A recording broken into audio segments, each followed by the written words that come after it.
한국 전쟁이 일어난 지 64년이 지나갔습니다. 한반도의 전쟁으로 말미암아 우리 조국 근대사를 바라보면은 우리 고난과 또 아픔과 또 분열과 상처의 연속이었습니다. 지금까지도 아직도 많은 사람들이 이산 가족으로 남아 있고 많은 신앙민들의 상처를 싸매지 못한 채 시간이 너무 많이 흘렀습니다. 또 우리 온 국민들이 이념의 피해자로서 이 땅에 살아가고 있는 것을 볼 때에 참 얼마나 안타깝고 또 얼마나 마음이 아픈지 모르겠습니다. 노자가 말하기를 전쟁은 불가피한 것이라 말을 했습니다. 그러나 전쟁이라고 하는 것은 어떤 전쟁도 평화보다 나은 전쟁은 없다는 것을 우리가 깊이 명심해야 합니다. 어떤 분이 말합니다. 갈등은 불가피한 것이지만 전쟁은 선택적인 것이다. 그렇게 말을 했습니다. 이 사람들이 갈등을 가진다고 해서 반드시 전쟁하는 것은 아닙니다. 전쟁이라고 하는 것은 누구에게나 항상 선택적입니다. 우리 인간의 역사를 바라볼 때에 전쟁의 역사나 마찬가지입니다. 우리 소위 말하는 그 문화사를 보면은 우리 사람들의 문화가 시작된 다음부터 전쟁 없던 시대는 거의 없었습니다. 우리 사람들 속에는 항상 전쟁을 하고 있다는 것입니다. 여러분 잘 아시는 대로 코트디부아르라고 하는 나라는 아주 작은 나라입니다. 인구가 230여만, 200만이 조금 넘는 나라인데 200만 가운데 70만이 난민입니다. 지금도 전쟁 가운데 있는 참으로 비참한 나라인데 그 나라에 아주 유명한 선수가 하나 있습니다. 그 디디에 드록바라고 하는 선수가 있습니다. 이 선수가 카메라 앞에 가서 온 국민에게 좀 이렇게 광고를 선포를 했습니다. 여러분들 우리가 한 주간만이라도 전쟁을 멈추고 우리를 응원해 주십시오라고 그렇게 호소를 했다고 합니다. 지금 전쟁을 하지 않고 온 나라가 정말 그 모든 그 선수들을 위해서 격려하고 있다고 하는 것입니다. 어떤 면에서 볼 때는 우리 전쟁이라고 하는 것은 모든 사람들에게 항상 당면하고 있는 문제지만은 평화보다는 절대로 옳지 못하다라고 하는 것입니다. 평화만한 전쟁은 없습니다. 그 드로그바가 말하기를 내가 많은 트로피를 받았습니다. 그러나 전쟁을 멈추고 평화의 트로피만큼 훌륭한 트로피가 없습니다. 그렇게 말을 했다고 하는 것입니다. 실제로 보십시오. 최근에 와서 우리가 텔레비전에 보시면은 옛날엔 권투가 많이 나왔습니다만은 요즘 권투를 거의 볼 수 없는 것 같아요. 이 사람들이 권투 정도는 절대로 성에 차지 않는 것 같습니다. 최근에 와서 보면은 UFC라고 하는 스포츠를 하는데 뭐 Ultimate Fighting Championship 그러더라고요. 보면 아주 싸움판이에요. 그냥 우리 권투 같은 그런 것이 아니라 차고 그러다가 주먹질을 하고 그냥 이게 팔꿈치를 가지고 진 누르고 아주 이런 걸 봐야 사람이 속 시원한 것 같아요. 뭐 피를 안 흘린 적이 없을 정도로 이런 격렬하게 싸워야 사람들이 재미있다. 그렇게 말하고 있습니다. 이 사람들의 심리 같습니다. 여러분 고대 로마에는 검투사들이 있었습니다. 이 검투사들은 거의 다들 그 노예들이었습니다만은 서로가 죽이는 연습을 많이 시켜놓고 서로 찌르고 죽이는 것을 보고 사람들이 함께 즐거워하고 또 사람들이 그것을 스포츠라고 재미있다고 놀이라고 말하는 우리 사람들의 죄성과 심리를 저희들이 참 안타깝게 생각합니다. 인간들은 싸움을 좋아하고 잘 싸워도 절대 강자가 없습니다. 아무리 전쟁을 잘한다고 하더라도 패한 적이 있고 아무리 권투를 잘한다고 하더라도 반드시 진 적이 있다고 하는 것입니다. 이것이 바로 사람들의 삶이라고 하는 것이에요. 그리고 모든 전쟁이라고 하는 것은 이겨도 피해가 막심합니다. 이것이 전쟁의 속성이라고 하는 것입니다. 우리 하나님은 전쟁에 능하십니다. 하나님께서는 한 번도 진 적이 없습니다. 하나님께서는 항상 우리들을 위해서 싸우시게 되는데 하나님은 항상 우리들을 위해서 이기는 전쟁을 하고 계시다는 사실을 성경 말씀이 가르치고 있는 것입니다. 출애굽기 14장 14절 말씀 말합니다. 여호와께서 너희를 위하여 싸우시리니 너희는 가만히 있을지어다 라고 말하고 있습니다. 왜 가만히 있어야 합니까? 하나님이 싸우시는데 우리가 괜히 나서게 되면 오히려 하나님께 방해가 되는 것이지 우린 절대로 이길 수 없는 전쟁을 하게 된다는 것입니다. 하나님의 전쟁입니다. 하나님이 싸우시리니 우리는 가만히 있으면 된다. 하나님께서 우리를 위해서 대신 싸우시겠다라고 말씀하고 있는 것입니다. 성경 말씀 많은 곳에 보면 말합니다. 우리 하나님께서는 평화이시다 말합니다. 평강의 왕이시라 말합니다. 하나님은 평화이신데 평강의 왕이신데 왜 싸워야 합니까? 왜 평화로운 하나님께서 왜 싸우십니까? 하나님께서는 우리를 보호하시기 위해서 우리를 건지시기 위해서 싸우시는 것이 하나님의 전쟁이다 라고 말하고 있는 것이에요. 이런 마귀는 보면 절대로 하나님께 시비 걸지 않습니다. 마귀는 절대 하나님과 싸우기를 원치 아니해요.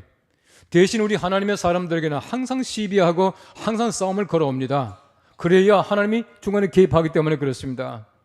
마귀는 사람에게 싸움을 걸지만 하나님께서는 건지기 위해서 보호하시기 위해서 마귀와 싸우시겠다는 얘기입니다. 이것이 하나님의 전쟁이다 라고 하는 것을 얘기해 주고 있는 것입니다.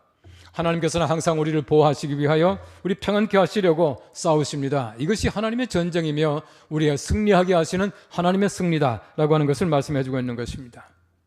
어떤 젊은이가 인터넷에 글을 올렸습니다. 그 글 제목이 뭐냐 하면은 입대 전에 생각했던 군대란, 이게 바로 제목이에요. 입대 전에 생각했던 군대라고 하는 것은 가서 총을 쏘고 외주를 타고 낙하산에 뛰어내리고 교전을 하고 이걸 생각했던 것 같아요. 그런데 막상 군대 가보니까 봄이 되니까 막사에 새 단장하고, 여름 되니까 침수된 길을 고치고, 가을 되니까 참호를 단장하고, 겨울에는 눈을 치우다가 제대했다, 이렇게 적고 있어요.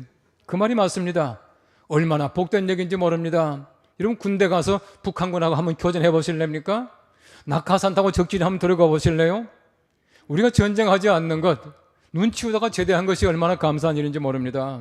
앞으로 계속 눈만 치우기를 바랍니다. 이것이 곧 하나님께서 우리에게 은혜 베푸시는 것인데, 이 은혜를 잘 알지 못하고 살아갈 때가 참 많은 것 같습니다. 우리 전쟁을 경험한 세대는 항상 말합니다. 전쟁만은 절대로 하지 않아야 된다라고 말합니다. 전쟁해보지 않은 사람들은 전쟁이 마치 병정노를 생각하는 것 같아요. 전쟁만은 절대로 일어나면 안 됩니다. 우리가 전쟁을 일어나지 않게 하기 위해서는 든든하게 무장해야 합니다. 우리가 핵전쟁이 나지 않기 위해서는 핵 억제력을 가져야 된다는 얘기입니다. 우리가 잘 준비해야 합니다. 하나님이 싸우시지만 우리 편의 준비도 굉장히 중요합니다. 그래야 하나님께서 우리를 도와주셔요. 우리가 잘 준비함으로 말미암아 이 땅에 다시는 전쟁이 없기를 간절히 바랍니다. 오늘 성경 말씀 시편 24편 말씀은 영광의 왕께 대한 찬양이라는 제목입니다. 전쟁에 승리하고 개선문을 통하여 들어오시는 하나님, 승리하시는 왕, 바로 그분을 환영하며 또 그분을 환영하는 그 왕의 모습과 우리의 모습을 적고 있다는 것입니다. 우리가 호국 보훈의 달을 맞이했습니다. 한국 전쟁 기념일입니다. 우리 싸우시는 하나님, 그 하나님 때문에 우리가 든든하게 다시는 전쟁이 없이 주님 은혜 가운데 평화롭게 살 것을 마음속에 믿으면서 싸우시는 하나님을 다시 한번 생각해 보면서 감사할 수 있는 귀한 예배가 되기를 간절히 바랍니다. 오늘 성경 말씀 첫째는 말합니다. 여호와는 승리하신 영광의 왕이십니다 라고 말합니다. 오늘 성경 시편 24편 7절 말씀 잘 들어보십시오. 문들아 너희 머리를 들지어다, 영원한 문들아 들릴지어다, 영광의 왕이 들어가시로다 라고 말합니다. 영광의 왕께서 들어오시는 그 장면을 묘사하고 있는 것입니다. 승리하고 들어오시는 하나님이십니다. 영원한 왕께서 승리하시고 들어오시는 그 아름다운 모습, 그리고 환영하는 모습을 적고 있는 것입니다. 우리 하나님께서는 영광의 문으로 입성하시는 승리의 장군이십니다. 모든 사람의 환호성 속에서, 기쁨 속에서 지금 들어오고 계시다고 하는 것입니다. 여러분, 역대상 9장 말씀해 보시면은 레위인들 가운데서 이 성전의 그 문을 지키는 바로 그 사람들에게 하는 얘기가 나옵니다. 문을 열라라고 말한다는 것이에요. 문을 여는 것도 아무에게나 열어주지 않습니다. 아무나 문 여는 것이 아니에요. 문 여는 일도 얼마나 중요한지 모릅니다. 열 만한 사람에게 열 만한 사람이 열어주는 것입니다. 이것이 곧 성경 말씀이 가르치고 있는 문을 연다라고 하는 뜻이에요. 바로 임금께서 승리하시고 들어오십니다. 내가 문을 엽니다. 내 머리를 듭니다. 얼마나 기쁜 마음을 가지고 바로 승리하시는 장군 예수 그리스도를, 우리 하나님을 환영하는지 몰라요. 문을 열라, 이 한마디 속에서 문이 열린다는 것입니다. 이러면 옛날에 지체 높은 양반들은 문을 자기 손으로 절대 안 열잖아요. 이리 오너라 하면 문을 열지 않습니까? 이리 오너라라고 하는 얘기는 문 열으라는 뜻입니다. 그때 문을 열어주더라고요. 바꿔 말하면 하나님께서 우리들에게 이리 오너라 말씀하십니다. 문을 열라는 얘기입니다. 오셨다는 얘기입니다. 승리했다는 얘기입니다. 우리가 기뻐하면 환영하라는 얘기입니다. 우리 승리 하나님께서 날마다 우리들에게 문을 열고 들어올 수 있게 되기를 바랍니다. 승리한 장군이 들어오는 문이 있습니다. 개선문이라 그래요. 이런 파리에 가시면은 개선문 한 번씩 봅니다만은, 북한 평양 가도 개선문이 있어요. 이 모방해서 갖다 놨습니다만은 바로 일시적으로 승리합니다. 영원한 승리가 있을 수 없습니다. 아무리 싸움을 잘한다고 하더라도 항상 이기는 전쟁하는 나라 없지 않습니까? 마찬가지입니다. 우리 하나님 외에 어떤 사람도 절대적인 승리가 없다는 것을 말씀해주고 있는 것이에요. 얼마나 영광스럽습니까? 그러므로 하나님께서는 영광의 왕이십니다. 왕 자신이 영광스러운데 하나님께서는 항상 이기시는 영광의 왕으로 입성하신다라고 말씀하고 있는 것입니다. 시편 8편 1절 말씀에는 말합니다. 여호와 우리 주여, 주의 이름이 온 땅에 어찌 그리 아름다운지요, 주의 영광이 하늘을 덮었나이다 라고 말하고 있습니다. 우리 주님의 영광이 하늘을 덮었다 말합니다. 온 하늘이 전부 다 하나님의 영광이에요. 얼마나 하나님 영광이 찬란합니까? 승리하시고 이기시고 우리 위해서 오시는 그 하나님이 영광 가운데, 가득한 영광 가운데 오신다라고 말씀하고 있는 것이에요. 브라질 월드컵에 참여하고 있는 국가대표 선수들이 정말 잘 싸워서 16강, 8강에 올라가고 경기를 끝내고 온다고 하면 가정해 보십시오. 얼마나 카메라가 많이 동원되겠습니까? 얼마나 많은 기자들이 가겠습니까? 얼마나 많은 팬들이 가서 열광하겠습니까? 근데 반면에 초라한 성적을 가지고 온다고 가정해 보십시오. 그럼 스페인 보십시오. 우리 피파 랭킹 1위라고 하는데 2번 이미 져서 이제 집에 간다는 것이에요. 갈 때 어떻게 하겠습니까? 고개를 들겠습니까? 얼마나 비난과 얼마나 많은 사람들의 참 이게 웃음 속에 들어가겠습니까? 이것이 바로 들어가는 사람들의 모습이에요. 졌습니다. 비참합니다. 이겼습니다. 얼마나 환호하고 기뻐합니까? 우리 하나님께서는 항상 그렇게 기뻐하시면서 들어올 수 있도록 우리에게 은혜 베푸신다는 것입니다. 어떤 장수도 평생 단 한 번도 지지 않고 승리한 사람이 없다 그렇게 말을 했습니다. 하나님께서는 항상 승리하셔요. 성경 말씀 보십시오. 하나님이 전쟁할 때 혼자 하시는 게 아니에요. 하나님 만드신 모든 만물이 전부 다가 하나님의 군대입니다. 해와 달과 별과 심지어는 천둥과 번개와 비가 하나님의 군대더라고요. 하나님께서는 천둥 번개를 이용하셔서 비를 이용하셔서 원수들은 물리칩니다. 겁을 먹게 하십니다. 패주하게 만들어 주십니다. 이것이 하나님의 전쟁의 방법이라고 하는 것입니다. 우리 하나님 만드신 모든 것들 전부 다가 하나님이 승리하게, 하나님께서 승리하시게 도와주는 것이라고 하는 것입니다. 1964년도에 우리 고 박정희 전 대통령께서 독일을 방문하게 됩니다. 그때 독일의 수상이 그 에라하르트라고 하는 수상이었는데 그 에라하르트 수상이 박정희 대통령한테 얘기한 얘기가 어제 제가 봤습니다. 이렇게 말했습니다. 독일은 프랑스와의 전투에서 단 한 번도 진 적이 없지만 전쟁에서는 독일이 이긴 적이 단 한 번도 없습니다. 그랬습니다. 이런 프랑스와 국제적인 전쟁에서는 항상 이겼어요. 그런데 큰 전쟁에서는 이긴 적이 없다는 것이에요. 우리가 아무리 작은 전쟁에 많이 이겼다고 하더라도 큰 전쟁에서 이기지 못하면 아무것도 아니에요. 여러분 세상을 살아가면서 보십시오. 정말 전쟁 같은 작은 일들이 얼마나 많습니까? 다 이겼습니다. 마지막 우리가 하나님 나라 들어갈 때에 마지막 전쟁 지면은 아주 우리가 아무것도 아니에요. 얼마나 비참한지 모릅니다. 가장 중요한 것은 큰 전쟁입니다. 작은 전쟁에 내가 패하고 작은 전쟁에 내가 양보한다고 하더라도 큰 전쟁만은 반드시 이겨야 합니다. 근데 보십시오. 사람들이 작은 전쟁에 이기고 큰 전쟁에 지는 사람들이 얼마나 많은지 몰라요. 모든 전쟁 다 이긴다고 하는 것은 얼마나 힘든 일인지 모릅니다. 하나님께서는 모든 전쟁에 전부 승리하시기에 우리 하나님께서는 영광입니다. 영광의 왕이셔요. 이사야 6장 3절 말씀은 잘 아는 말씀이 있습니다. 서로 불러 이르되 거룩하다 거룩하다 거룩하다 만군의 여호와여 그의 영광이 온 땅에 충만하도다 하더라. 그렇게 말하고 있습니다. 천사들이 말하기를 온 땅에 하나님 영광이 가득하다라고 말했다는 것이에요. 하나님 영광은 온 땅이 가득합니다. 왜요? 하나님께서는 영광의 왕이십니다. 승리의 왕이십니다. 그래서 하나님의 영광은 온 땅에 충만한 것입니다. 지금도 마찬가지입니다. 하나님께서는 승리하셔서 그 영광을 온 땅에, 온 하늘에 가득하게 하시고 우리로 하여금 하나님은 그 영광을 찬란하게 영광 돌릴 수 있도록 만들어주시는 것이에요. 어떤 분이 말하기를 인생에 있어서 네 가지 그 부위가 있다 그렇게 말했습니다. Vision, Vitality, Venture, Victory. 이 네 가지가 인간에게 가장 중요한 4B, 네 가지 V다 그렇게 말을 했습니다. 이상과 활기와 모험과 그리고 승리예요. 여러분 사람들은 누구나 다 이런 인생의 욕구를 가지고 살지만은 이 네 가지 V를 다 가지고 있는 사람들이 흔치 않다는 것입니다. 우리 사람들에게 이상도 가지고 있고 활기도 있고 모험심도 있고 승리하는 사람들이 그렇게 많지 못하다 그렇게 말을 해요. 이전에 제가 텔레비전을 보니까 뉴스 시간인데요. 요즘에 애들이 딱지치기를 하는데 그냥 딱지가 아니고 딱지 안에 500원짜리 동전을 이렇게 넣는 구멍이 있고 500원짜리를 넣어가지고 딱지치기를 해가지고 따는 아이가 돈까지 가져가는 이런 놀이를 그 애들이 하더라고요. 애들이 딱지치기 하는 것이 아니라 돈 따먹기를 하고 있어요. 여러분 사행심을 조장한다고 해서 막아된다라고 말하지만 좀처럼 막아지질 않는답니다. 애들이 너무 좋아하니까요. 참 묘하지 않습니까? 우리 아이들까지도 그런 것을 좋아한다는 것입니다. 이게 바로 우리가 살아가는 세태입니다. 어떤 분이 말하기를 인간의 기본 욕심을 이용한 장난감이 잘 팔린다는 것이, 인간의 기본적인 욕심이 무엇인지 압니까? 승부욕과 수집욕을 이용한 장난감이 승리한다 그렇게 말하더라고요. 여러분 사업하시는 분들 잘 생각해 보십시오. 승부와 수집이라고 하는 것은 흥행의 절대 법칙이에요. 승부와 수집입니다. 내가 이기고 싶다라고 하는 건 이거 얼마나 대단합니까? 내가 또 모으고 싶다, 가지고 싶다라고 하는 건 누구에게나 가지고 있는 굉장히 중요한 욕구입니다. 이게 바로 흥행의 절대 법칙이다. 그렇게 말하더라고요. 여러분, 사람은 누구나 다 마찬가지입니다. 승리하고 싶다. 누구에게나 가지고 있는 이 소유만 욕구입니다. 그런데 사람이 누구나 다 이기는 것은 아닙니다. 승리할 수 있는 것도 아니에요. 성경 말씀에 보시면 하나님만이 승리하십니다. 영광의 왕 되십니다. 우리 하나님으로 말미암아 내가 승리하고 세상에서 내가 전쟁 없이 평화롭게 살아갈 줄로 믿습니다. 하나님 잘 의지하시고 전쟁 없이 평화롭게 살아가는 우리가 될 수 있기를 간절히 바랍니다. 오늘 성경 말씀 두 번째는 말합니다. 여호와는 강하고 능하신 하나님이십니다 라고 말합니다. 오늘 성경 시편 24편 8절 말씀에 말합니다. 영광의 왕이 누구시냐?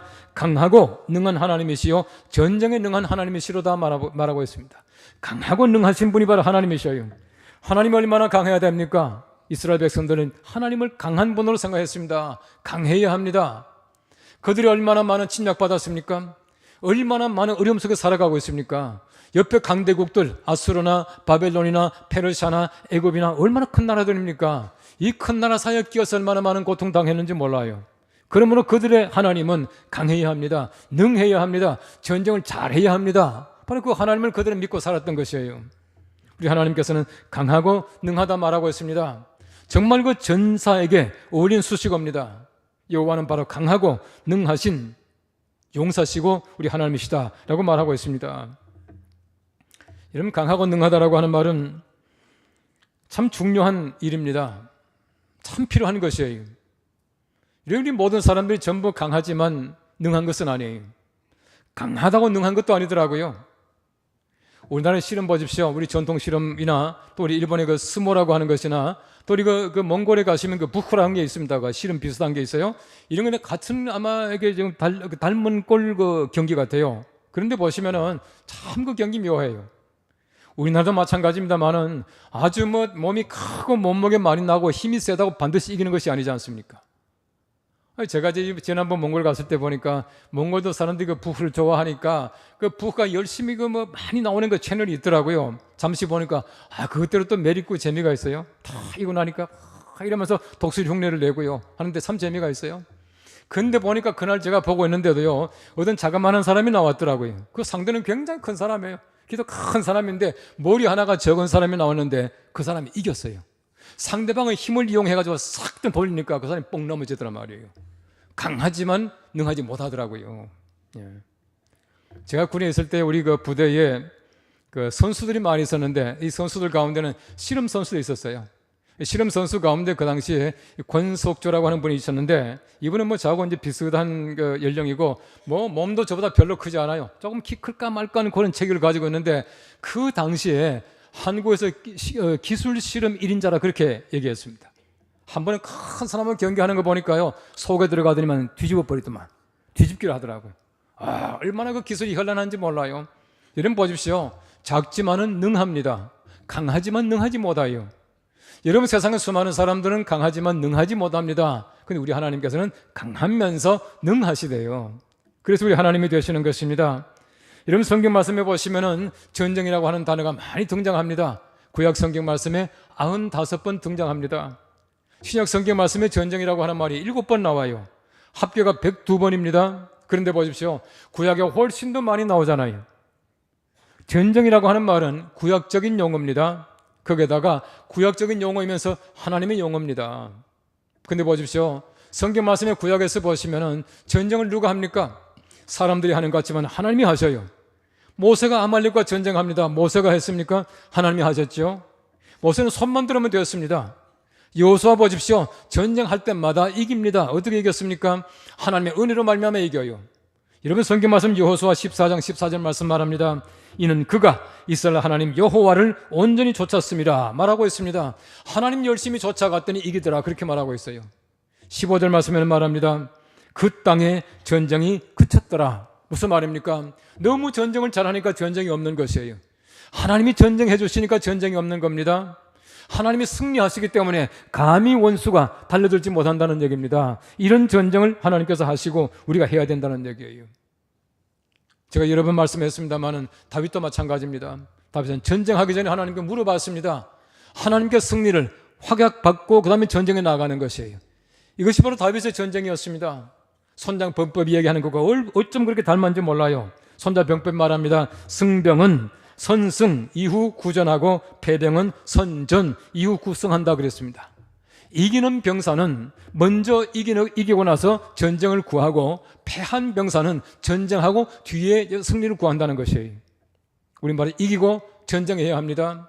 이렇게 해야 지피지기하고 백전백승하는 것입니다. 하나님 의지하고 나아가게 될 때에 우린 바로 이기고 전쟁하는 그 전쟁, 항상 승리하는 전쟁을 할 줄로 믿습니다.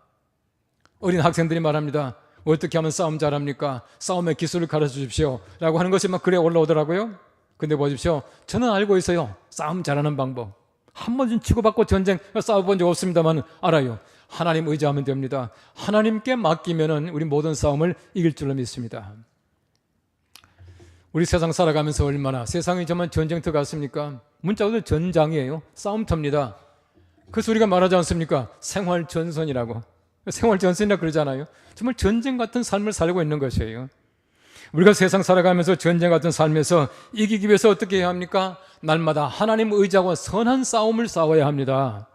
엉뚱한 것 가지고 싸우지 말고 하나님 의지하시고 선한 싸움을 싸게 될 때에 우리가 세상에서 세상 생활전선에서 이길 줄로 믿습니다. 오늘 10절 말씀에는 만군의 여호와 그랬습니다. 만군의 여호와. 만군의 여호와가 뭡니까? 하나님께서는 많은 군사를 거느리고 계셔요. 하나님도 승리하는 장군일 뿐만 아니라 하나님께서는 그 부하들이 얼마나 멋있는지 몰라요. 그 만군이 누구겠습니까? 천사들입니다. 천사들이 하나님의 병사들입니다. 여러분 성경 말씀해 보시면 천사가 싸웁니다. 천사가 싸우는데 미가엘이라고 하는 천사장이 있어요. 이 천사장은 싸움하는 천사의 우두머리예요. 얼마나 전쟁을 잘하는지 모릅니다. 패한 적이 없는 하나님의 병사입니다. 하나님과 더불어 싸우는 병사들이에요. 여러분 그 구약 성경 말씀에 천사라고 하는 말이 많이 나옵니다. 이 말라크라고 하는 말이고 신약에서는 그 앙겔로스라고 하는 말인데 똑같이 하나님의 사신, 사자를 얘기합니다. 메신저를 얘기하고 있습니다. 하나님께서 시키시면 그냥 하는 것이에요. 하나님이 나가자 하면 나갑니다. 하나님이 싸우라 하면 싸웁니다. 하나님 말씀대로 움직이는 것이 바로 천사들입니다. 천사가 항상 이기는 전쟁을 하고 있다는 것입니다. 오늘 리더십 책에 보니까 참 재미있는 얘기가 있어요. 노루가 통솔하는 사자의 군대보다 사자가 통솔하는 노루의 군대가 강하다 그랬어요. 이런 병사들이 노루라도 장군이 사자 같으면 이깁니다. 이런 반면에 사자의 병사라고 하더라도 노루가 장군 같으면 져요. 지도자가 그만큼 중요하다는 얘기입니다. 그런데 하나님 보십시오. 하나님께서는 사자같이 용맹 있고 강하고 능한 하나님이셔요. 그런데 천사들 보십시오. 천사들이 노릅니까? 천사가 노루가 아니에요. 얼마나 강한지 모릅니다. 하나님도 강하시고 하나님의 병사인 천사도 강하고 막강전령을 자랑하기 때문에 절대로 질 수 없는 우리 하나님의 군대, 하나님이시다는 것을 말씀해주고 있는 것입니다. 우리가 아무리 강해도 부하가 강해도 지도자가 약하면 질 수 있지만은 하나님께서는 강하시고 능하시고 부하도 강하고 하기 때문에 하나님은 절대로 지지 않습니다. 하나님 앞세우고 나갈 수 있게 되기를 바랍니다. 하나님 때문에 우리가 날마다 승리하는 귀한 삶을 살게 되기를 바랍니다. 우리 시편 127편 1절 말씀에는 말합니다. 여호와께서 집을 세우지 아니하시면 세우는 자의 수고가 헛되며 여호와께서 성을 지키지 아니하시면 파수꾼의 깨어있음이 허사로다라고 말하고 있습니다. 하나님이 지키셔야 합니다. 하나님이 깨어 계셔야 합니다. 그래야 든든합니다. 우리 나라가, 우리 민족이 하나님께서 깨어 계시고 지키실 때에 든든할 줄로 믿습니다. 절대 패하지 않을 줄로 믿습니다. 다시는 이 땅에 전쟁이 없을 줄로 믿습니다. 그럼 일본의 작가 뮤라야코가 1945년도에 일본이 패한 다음에 요양원에 있다가 요양원에서 그 아픔 가운데서 병상 세례를 받고 예수를 믿게 됩니다. 근데 그 당시에 뮤라야코가 굉장히 머리는 명석하고 그랬었는데 엄청난 충격을 받게 되고 상실감에 빠지게 돼요. 왜냐하면 이전까지 일본은 신의 나라다 생각했던 것이, 천황은 문자 그대로 신이었습니다. 천황은 절대로 전쟁에 패하지 않고 일본은 전쟁에서 지지 않는다 생각했다는 것입니다. 전쟁에 졌습니다. 그런데 천황이 자기 패배를 인정했습니다. 얼마나 충격적이었겠습니까? 얼마나 절망이었겠습니까? 예수를 믿고 나서 깨달았답니다. 일본은 하나님의 나라가 아니라는 사실을 깨달았대요. 천황이 신이 아니라는 사실을 깨달았답니다. 천황이 패배하지 않은 왕이 아닌 것을 비로소 알게 되었다고 하는 것이에요. 여러분, 세상의 왕들은 항상 패합니다. 그러나 하나님께서는 절대로 패하지 않습니다. 하나님께서는 날마다 패하지 아니하고 영광의 문으로 들어오시는 우리의 하나님, 우리의 승리의 장군이신 것입니다. 이 하나님으로 말미암아 우리가 전쟁을 넉넉히 이길 수 있게 되기를 바랍니다.